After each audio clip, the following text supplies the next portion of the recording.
40일 정도는 중간에 이렇게 반등은 하지만 다시 하락하는 압력이 작용할 가능성이 높다라고 볼 수 있죠. 굉장히 죄송한 말씀인데 주식을 많이 들고 있는 분들한테는 좀 죄송한 말씀인데 저점을 찍으면서 최소 20%에서 많게는 40, 50%까지 기술적 반등이 나올 수 있기 때문에 네. 그때 좀 대응을 잘 하셔서 좀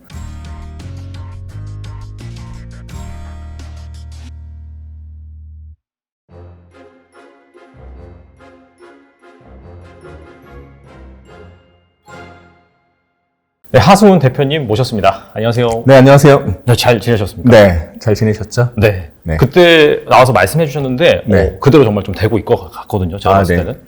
그리고 이제 최근에 그 올리신 영상을 보니까 네. 12월 초에 네. 특정 신호가 나타나면은 주식을 팔아야 된다. 네. 그런 식으로 말씀하신 걸로 알고 있어요. 네. 그래서 현재 그 신호가 좀 나타난 상황인지 네. 좀 궁금합니다. 네, 나타났죠. 네네. 제가 이제 그때 영상을 올린 게 이제 제 하승훈의 주식 투자 유튜브 채널에 이제 올렸는데 네네. 이제 여기 S&P 500 차트를 한번 같이 보실게요. 네. 바로 여기가 이제 12월 2일 금요일이고 그 주 일요일에 제가 영상을 제작해서 올렸는데요. 그때 이제 왜 조심해야 된다 경고를 했냐면은 일단 이 S&P 500도 그렇고 다우도 그렇고 이 연초에 고점을 찍고 하락 추세였잖아요. 그렇죠. 이 고점과 고점을 연결해서 추세선을 그을 수가 있잖아요. 그래서 추세선을 그었을 때 이 추세선 근처에 이제 와 있던 상황이었죠. 네, 여기 추세선에서 이제 부딪히는 그런 모습이 나타났었고 파동을 보면 이렇게 하락이 있었고요. 크게 보면 네. 반등 또 하락, 반등, 하락, 반등, 하락이 있었는데 그리고 나서 이렇게 반등을 했는데 추세가 하락이라는 게 명확하잖아요. 네. 추세가 하락이고 그럼 추세 방향으로 움직이는 파동은 그게 주파동이 되는 거고 추세 방향의 반대 방향으로 움직이는 건 되돌림 파동, 조정 파동이 되는데 보통 추세 방향의 파동, 이제 엘리어트 파동에서는 임펄스라고 하는데 그 임펄스는 그 안에 소파동이 5파로 되어 있고요. 그다음 조정 파동, 되돌림 파동은 보통 3파로 되어 있습니다. 그래서 여기 이 되돌림 파동이죠. 이건 주추세가 하락인데 반등했으니까 되돌림 파동인데 그 반등 파동이 이렇게 크게 한 파동이고 그 다음 눌림이고 다시 이렇게 한 파동이에요. 그럼 이때 목표치를 우리가 계산을 할 수가 있는데 가장 기본적인 목표치는 상승한 만큼 상승하는 게 기본 목표치죠. 네, 그래서 여기서 그걸 간단하게 표시해 주는 게 있거든요. 그래서 여기 점 누르고 여기 점 누르고 여기 점을 누르면 간단하게 표시를 해주죠. 그래서 올라간 만큼 딱 올라가면 비율을 좀 여러 개가 있는데 지우고 올라간 만큼 올라가는 가장 기본 비율을 했을 경우에 1대1의 목표치가 여기가 되는 거죠. 그리고 또 이평선을 보면 하락 추세선도 있지만 여기 고점에서 241선을 살짝 못 가고 하락했습니다. 네. 그럼 여기서도 241선을 살짝 못 가고 하락할 가능성이 있는 거죠. 반드시는 아니지만 그러니까 그런 실마리들이 여러 개가 모여서 실마리들이 다 모이면 그게 이제 확률이 높아지는 건데 이평선에서도 나타났고 하락 추세선에서도 나타났고 그다음 상승한 만큼 상승하는 목표치가 바로 여기인데 바로 조금 못 갔잖아요. 그래서 거기를 치고 고점 캔들이 나타나거나 고점 패턴이 나타나면 앞으로 하락할 확률이 높다는 거죠. 근데 또 하나 요건이 있는데요. 다 지우고 보면 이 앞에서 이평선을 좀 지우고 잘 보이도록 깨끗하게 볼게요. 이 앞에서 여기서 이렇게 급락이 나왔는데 그 급락이 나오기 전에 보면은 이렇게 왼쪽 어깨가 있고요. 머리가 있고 오른쪽 어깨가 있고 급락을 했습니다. 그러니까 대표적인 고점 패턴인 헤드앤숄더, 머리 어깨형이 나타났는데 그 머리 어깨형의 목선은 넥선이라고 하죠. 넥라인. 굉장히 강한 저항이 됩니다. 네. 여기서 부딪히고 급락을 했기 때문에 나중에 거기 또 올라오면 거기서는 더 올라가더라도 저항 작용이 나타나고 올라갈 확률이 높은 거죠.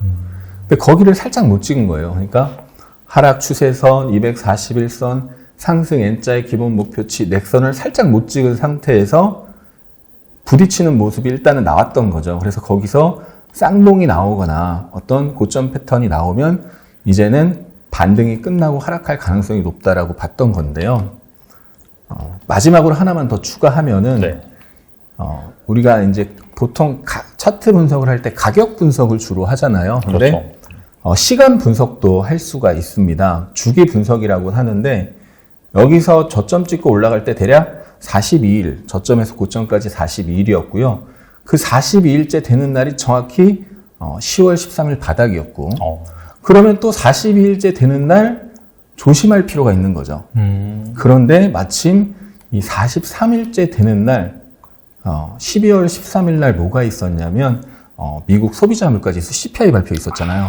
근데 예상치보다 낮게 나왔죠. 그러면서 시장이 환호를 그 순간 했고 우리 시간으로 저녁 10시 반에 발표했고 미국 본장 시작은 11시 반인데 10시 반에 발표하면서 어마하게 급등을 했어요. 나스닥이 4%? 네, 4% 넘게 올라갔죠. 근데 본장 시작하고 어떻게 됐나요? 고점 대비 엄청 빠졌잖아요. 거의 보합까지 내려왔었죠. 물론 아래 꼬리 달면서 한 플러스 1% 수준으로 마감했지만 고점 대비로 굉장히 많이 빠졌던 거죠. 지난 11월 10일 같은 경우는 지표 발표하면서 끝까지 올랐습니다. 그런데 12월에는 지표 좋게 나왔는데 발표 순간에 올랐지만 이렇게 하락하면서 끝났죠. 그 얘기는 지표는 좋게 나왔지만 그리고 과거에는 그런 지표가 나왔을 때 급등했지만 이번에는 차익 매물이 굉장히 많이 출회됐다는 이야기고 그 얘기는 이제 이 베어마켓 랠리가 끝났을 가능성이 높다라는 건데 지금 업종 차트로는 이 아까 그렸던 목표치를 살짝 못 갔거든요. 네네. 근데 이제 본장 시작 전에 지표 발표했잖아요. 그래서 선물 차트를 보면은 어떤가요? 선물 차트는 엄청 올라갔다 내려왔죠. 살짝 딱 뚫었다가 다시 네, 내려왔네요. 그러니까 순간적으로 올라갔다 바로 내려왔거든요. 그러니까 거기서 이제 메이저는 올라왔을 때 대량의 매도를 쳤구나라는 걸 알 수가 있는 거죠. 그래서 캔들 패턴으로 그날 고점 캔들 패턴이 일단 하나 만들어지면서 호재가 나왔는데 급등했다가 장대음봉 나왔으니까 고점 캔들이 되는 건데 그러면서 이제 쌍봉이 됐고 전고점을 경신하자마자 이탈하는 트랩이 또 됐습니다. 그래서 트랩 쌍봉이 됐기 때문에 하락 가능성이 높았던 거고 확인은 이제 이 저점이 깨지면서 확인까지 시켜준 거죠. 그래서 아까 42 주기가 있었는데 하루 차이인 43의 고점을 만들고 깨졌기 때문에 이제는 하락 추세가 당분간 유지될 가능성이 높다. 그래서 반드시 그렇게 되는 건 아니지만 지난번 42일 동안은 상승하고 대략 또 42일 정도, 약 40일 정도는 하락하고 또 약 40일 정도는 상승했잖아요. 근데 상반기에 하락할 때도 여기서 대략 40일 정도 하락했었거든요. 나스닥 보면은. 그러니까 이번에도 반드시는 아니지만 40일 정도는 중간에 이렇게 반등은 하지만 다시 하락하는 압력이 작용할 가능성이 높다라고 볼 수 있죠. 네, 알겠습니다. 사실 지난 8월에도 이제 그렇게 예측을 하셨고 결과적으로 맞아 들어갔고 이번 12월에도 방금 보신 거와 같이 이렇게 예측을 하셨는데 이렇게 예측할 수 있는 특별한 방법이 있는지 궁금하거든요. 네, 지난 8월 같은 경우는 여기가 이제 8월 19일 금요일이 여기가 차트를 보시면 요 날이 이제 8월 19일 금요일이고 그 주 일요일 날 제가 영상을 제작해서 올렸는데 그때는 이제 분봉을 보면은 여기에 작은 이렇게 헤드앤숄더가 만들어졌었어요. 그리고 나서 더 크게는 이제 나중에 이렇게 헤드앤숄더가 만지고 깨진 거죠. 더 크게 보면 이렇게 깨졌습니다. 그래서 이때도 대략의 이제 상승 목표치를 채우고 저항을 살짝 경신했다가 이탈하는 이런 모습이 굉장히 많이 나와요. 미국 시장 보면은 어떤 저항이 있을 때 거기를 살짝 경신했다가 이탈하면서 고점이 완성되는 그때 어떤 고점 패턴 여기서는 헤드앤숄더가 나왔고 최근에 12월 달에는 호재가 나왔는데 장대 음봉이 나오면서 트랩 쌍봉이 나왔고 그런 어떤 저항이 있는데 저항과 특히 이 단기 상승의 목표치가 맞물리는 자리를 살짝 뚫었다가 내려오면서 고점 패턴이 만들어지면 그 다음에 강한 하락이 나타나는 경우가 많습니다. 그래서 저는 차트를 보는데 차트를 볼 때 캔거이 추지파라고 해서 캔들 거래량 이평선 추세 지지저항 파동 패턴을 중요하게 보고요. 그 다음에 이제 실적 발표나 뭐 지표 발표나 이제 매크로가 있을 때 그 매크로가 나왔을 때 그게 이제 예상치보다 높게 나왔느냐 낮게 나왔느냐 당연히 중요하지만 더 중요한 건 시세가 그걸 반영을 어떻게 했느냐. 결국 메이저가 그 게 나왔는데 메이저가 매수를 강하게 하면서 올라갔어. 그러니까 대량 거래가 터지면서 끝까지 올라갔다. 이거는 메이저가 산 거죠. 그렇게 해석을 할 수 있는 거고, 호재가 나왔는데 메이저가 대량으로 매도하면서 거래가 터지면서 하락을 했다. 이거는 메이저가 대량으로 팔았구나. 이렇게 해석을 할 수가 있거든요. 그래서 지표 발표했을 때 어떤 뉴스 실적 발표 마찬가지입니다. 그런 게 나왔을 때 시세가 어떻게 반응을 했느냐가 중요하다. 이렇게 보는 거죠. 그리고 이제 제가 중요하게 보는 것 중에 정말 추세가 가장 중요합니다. 네네. 추세를 보는 게 가장 중요하고, 그 다음에 지지 저항은 기본이고, 그 다음 파동 패턴인데, 지금 추세의 가장 기본 정의 아시겠지만 고점과 저점이 높아지면 상승 추세고 고점과 저점이 낮아지면 하락 추세거든요. 그럼 아까도 간단하게 봤었지만 지금 미국 시장도 그렇고 우리 시장도 그렇고 주요 파동을 보면은 이렇게 고점과 저점이 계속 낮아지고 있어요. 주요 고점과 저점이 계속 낮아지는 거죠. 네. 그러면 하락 추세라는 게 명확한 거죠. 그러면 하락 추세에서는 기본적으로 반등이 일정 부분 나왔을 때 고점 패턴이 확인되면 하락한다. 이거거든요. 그래서 추세가 확인된 상태에서 패턴과 파동을 통해서 이제 좀 더 세밀하게 타이밍을 잡는 건데, 그 파동을 볼 때 파동의 어떤 가장 베이스가 되는 것이 바로 엘리어트 파동입니다. 엘리어트라는 분이 이제 미국에서 1800년대 후반에 태어나서 1900년대 초, 1930년대 초에 이제 미국의 주요 지수의 모든 과거 데이터를 분석을 해서 파동 이론을 이제 만들어냈다, 또는 발견했다, 이렇게 네. 되는 거고, 그 뒤에 사람들이 이제 그거를, 괜찮은 방법이네, 이렇게 하면서 이제 엘리어트라는 이름을 붙이면서 엘리어트 파동 이론이 됐는데, 그래서 우리나라 주식을 하는 데 있어서 엘리어트 파동 이론을 그대로 하면은 잘 안 맞아요. 이게 원래 지수 가지고 한 거거든요. 그렇죠. 지수 가지고. 네, 네. 근데 개별 주식에는 좀 안 맞는 부분이 있는데, 그럼에도 불구하고 그게 어떤 파동 이론의 어떤 기본이 되는 거기 때문에 그 기본기를 공부하시면 좋은데요. 그거를 잠깐만 이제 소개를 해드리면, 잠깐만 소개를 해드리면 이런 겁니다. 엘리어트 파동 이론의 기초를 보면은 상승은 5파로 형성됐고 하락은 3파로 형성됐다고 나오잖아요. 그래서 보통 주추세는 5파입니다. 그러니까 5파 안에서도, 그러니까 5파, 상승은 5파인데, 그럼 이 상승 중에, 상승하는 중에도 상승과 하락이 있잖아요. 그럼 그 주추세에 해당하는 파동은 그 안에 소파가 5파로 돼 있다는 거죠. 근데 하락이 A, B, C인데요. 그러니까 상승과 하락을 구별하기 위해서 상승은 1, 2, 3, 4, 5로 카운팅을 하고 하락은 A, B, C로 카운팅을 하는데, 그러면 요 A, B, C 이 구간에서만큼은 하락이 주추세이기 때문에 여기서의 하락은, 상승 중에서의 하락은 소파동이 3파로 돼 있고 이 A, B, C 중에 하락은 소파동이 5파로 돼 있는 경우가 많습니다. 대신에 반등이 3파로 돼 있는 거죠.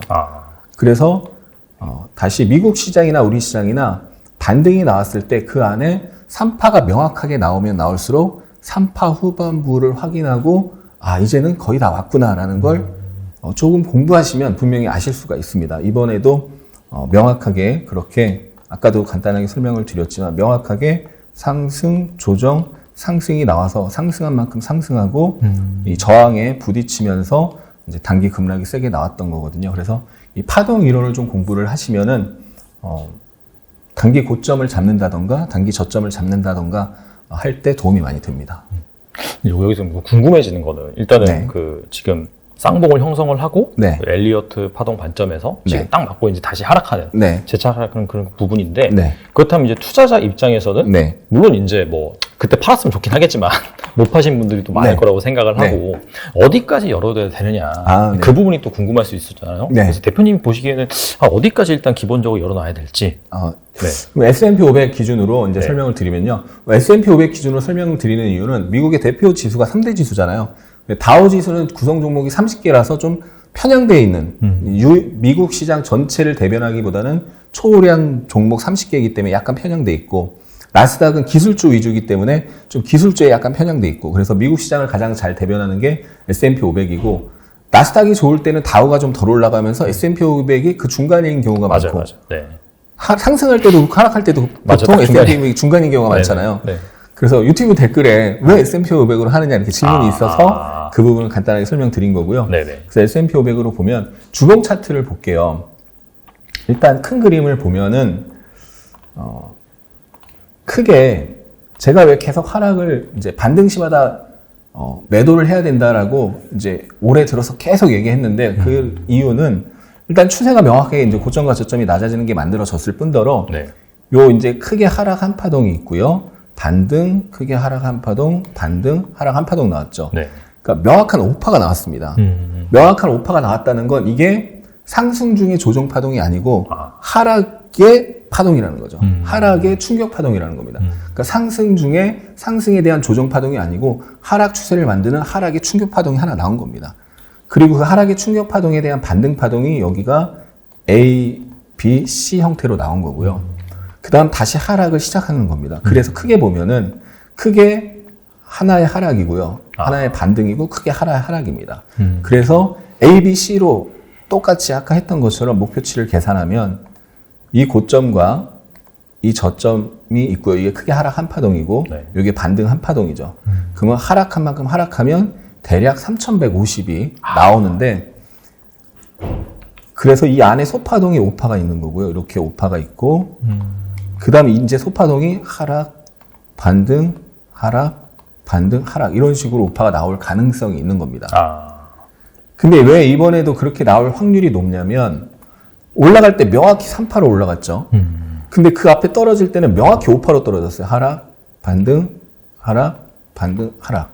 그러니까 이렇게 파동 카운팅이 명확하다는 건 그만큼 하락이 강하고 반등은 전형적인 반등으로 나왔다. 그러면 하락이 강하고 반등은 전형적으로 반등으로 나왔으니 또 다시 강한 하락이 나타날 확률이 높다. 이렇게 보는 거죠. 그래서 크게 하락, 반등, 하락이고 그 안에 소파동이 하락, 반등, 하락, 반등, 하락이 나올 수 있고 또 이 하락 안에도 소파동이 하락, 반등, 하락, 반등, 하락 이런 형태로 나올 수 있기 때문에 지금 이렇게 하락한 것에 대한 반등이 나올 때 그러니까 뭐 1월 초라든가 이럴 때 연말 연초에 살짝 올라가는 그런 분위기가 보통은 많잖아요. 그렇게 반등이 나올 때 일단 비중 축소를 하는 게 확률상 저는 유리하다고 보고 그리고 1월 중순에 이제 미국 기업 실적 시즌이 본격적으로 시작되는데 최근에 이제 실적 발표한 회사들 보면 나이키를 제외하고 전반적으로 안 좋았잖아요. 1월 달에도 안 좋을 가능성이 높고 그렇기 때문에 파동 관점, 그러니까 차트 분석 관점이나 엘리어트 파동 분석 관점이나 기업 실적이라는 것 생각해 봤을 때 1월 달 또는 1분기에 이 강한 하락이 나타날 확률이 높다고 보여집니다.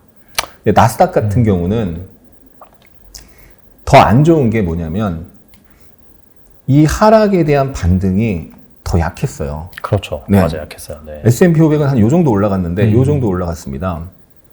근데 나스닥은 요밖에 안 올라갔거든요. 네네. 그만큼 나스닥은 올라올 때마다 매도하는 사람들이 메이저는 올라올 때마다 매도하고 있다라는 것이 되는 거거든요. 이 시세가 그걸 보여주는 거거든요. 그래서 반등이 약했으니까 그 다음에 하락은 똑같이 하락한 만큼 하락하더라도 고점이 올라가서 똑같이 하락하는 것보다 고점이 낮아진 상태에서 똑같이 하락했을 때 나스닥은 하락폭이 더 크게 나올 수가 있는 거죠. 네, 그런 부분을 좀 그래서 기술주 쪽은 좀 반등 시마다 줄이는 게 좋지 않을까 저는 생각을 하고 있습니다. 코스피도 유사하다고 좀 보면 될까요, 그러면? 코스피도 유사한데 결국에는 미국이 빠지면 우리도 같이 빠질 수밖에 그렇죠. 없잖아요. 네. 유사한데 크게 다른 점이 있습니다. 미국은 이제 3대 지수 평균을 했을 때 1월에 고점 찍고 빠진 거거든요. 1월부터 빠졌습니다. 그러니까 12개월째인 거죠, 하락이. 근데 우리는 작년 6월 말에 고점 찍고 7월부터 본격적으로 빠진 거거든요. 18개월째입니다. 그러니까 하락이 더 길었다는 거고. 맞아요, 네. 그리고 파동이 좀 달라요. 미국은 전형적인 오파로 내려오고 네. 전형적인 하락이 오파가 나오고 반등 나오고 다시 하락 오파 중간중간 소파동 오파가 뚜렷하고 중파동도 오파가 뚜렷한데 우리는 그런 오파가 잘 안 보이거든요. 그래서 좀 파동 카운팅이 좀 달라지는 측면이 있고 그 다음 또 다른 게 나스닥의 이제 월봉 차트를 보면 2008년도 글로벌 금융위기 이후 저점 찍고 1260에서 16,000까지 엄청나게 올랐잖아요. 근데 네. 여기 각도를 보면은 요런 각도로 올라가다가 여기 2020년 3월 코로나 팬데믹 이후에 가파르게 올라갔잖아요. 이게 버블의 증거거든요. 13년 내리 올랐어도 그거는 버블이 될 수가 있는데 이런 각도로 올라가다가 이렇게 올라갔다는 것 자체가 버블의 증거고 그때 우리나라 동학개미 미국에 투자한 서학개미도 엄청나게 많았고 맞아요. 네. 미국 자체에도 주식을 하는 개인 투자자가 엄청 늘었다고 하더라고요. 맞아요. 그렇죠. 네. 네, 알고 계시잖아요. 네. 그러니까 이렇게 올라가는데 거기에 엄청난 개인 투자자들의 매수가 몰렸다는 거고 결국 이제 부동산도 영끌을 다 하고 나니까 이제 더 살 사람이 없고 그리고 나서 가파르게 빠지는데 주식도 마찬가지인 거죠. 그래서 요 자료를 한번 보시면은 이 제레미 그랜섬이 슈퍼 버블이라는 거를 이제 본인이 이제 과거 100년 이렇게 분석을 해서 정의를 내렸어요. 본인이 정의를 내린 거죠. 그래서 주가의 장기 추세선에서 2.5 시그마 범위를 넘어서는 거를 슈퍼 버블이라고 했는데 수학적으로 좀 어렵잖아요. 어렵죠. 네. 단순하게 하면은 뭐냐면 좀 전에 차트 봤던 것처럼 완만하게 쭉 올라가다가 가파려진 걸 얘기하는 거예요. 네. 마지막 불꽃이네요. 그렇죠. 예, 마지막 불꽃을 태우는 거죠. 이거 그래서 원래 장기 차트는 우리가 로그 차트로 봐야 더 정확하다고 하잖아요. 맞아요. 예, 그래서 로그 차트로 나스닥 차트를 보면은 자, 로그 적용을 해보겠습니다. 그럼 이 저점과 저점을 연결했을 때 그 다음 저점이 정확히 만나는 걸 볼 수가 있습니다. 네. 그리고 팬데믹 때 일시적으로 깨졌지만 거기서 아랫꼬리를 달고 올라갔잖아요. 그럼 이 추세선을 그대로 복사를 해서 제가 옮겨볼게요. 그대로 복사를 해서 옮겨보면은 정확하게 절묘하게 어떻게 됐나요? 고점이 정확히 만나는 걸 볼 수가 있습니다. 그러니까 이 추세선과 추세대가 굉장히 의미가 있는 거라는 거죠. 접점이 많을수록 의미가 있는 거거든요. 네. 접점이 굉장히 많잖아요. 밑에도 4개 정도가 있고 위에도 4개 이상이 있습니다. 근데 팬데믹 이후에 엄청난 유동성이 풀어지면서 버블이 나왔다는 것이 확인이 되는 게 이런 각도로 올라가는 게 이렇게 올라갔고 거기서 수많은 개인 투자자들, 일반 대중들이 우리나라도 보면 주식 평생 안 하던 사람들까지 주식을 샀잖아요. 맞아요. 네. 미국도 마찬가지라는 거죠. 그리고 나서 그게 깨진 겁니다. 그러면 버블이 깨지면 기본 50% 하락이에요. 반토막이 나는데 근데 슈퍼 버블일수록 버블이 많을수록 많이 깨집니다. 그러니까 나스닥이 닷컴 버블 때 고점 대비 몇 % 빠졌는지 아세요? 80% 정도. 그렇죠. 78% 정확히 빠졌습니다. 그리고 일본 니케이 그 과거에 39,000이었죠. 근데 그게 1989년인가 그랬고 2009년까지 고점과 저점이 계속 낮아졌어요. 최근에 많이 올랐지만. 네네. 그러니까 그런 슈퍼 버블이 나왔을 때는 버블은 기본 반토막 50% 빠지는데 슈퍼 버블은 60%, 70%, 80% 이상 빠질 수 있고 그리고 기간도 굉장히 길게 나오는 거죠. 근데 이번에도 일반적인 버블보다는 슈퍼 버블에 가깝다. 라고 이제 제레미 그랜섬은 그렇게 얘기를 한 거고 그래서 슈퍼 버블이 나타난 게 1929년 미국 그리고 나서 대공황 나오면서 수년간 계속 빠졌잖아요. 네네.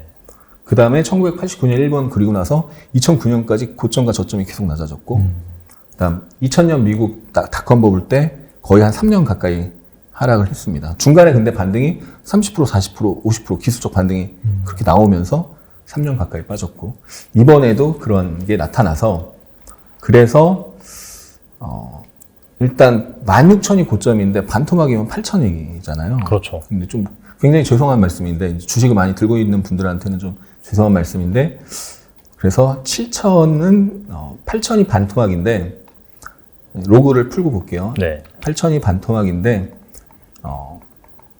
7,000을 기본적으로 갈 확률이 높은 게 뭐냐면 아까 이제 하락한 만큼 하락한다라고 얘기했잖아요. 그랬을 때 8,000이 깨집니다. 7,000대가 나오고 근데 이제 또 특성이 대세 하락에서는 첫 번째 하락 파동보다 반등 이후 두 번째 하락 파동이 보통 더 커요. 그리고 마지막에 투매가 나오면서 더 많이 내려가죠. 그러면 1대1로 내려가면 7,000대를 가는데 그것보다 크기 때문에 7,000이 깨질 가능성도 열어놔야 된다라고 보는 거고 그 다음에 과거의 사례를 보니까 반드시 그런 건 아니지만 과거를 보니까 대세 하락이 나올 때는 중요한 저점을 테스트를 하는 경우가 대부분이더라.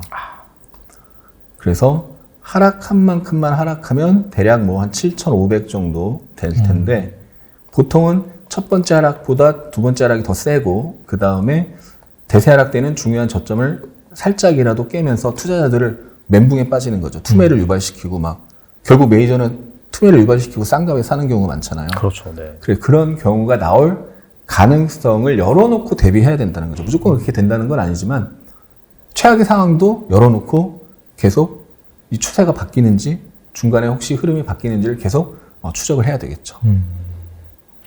알겠습니다.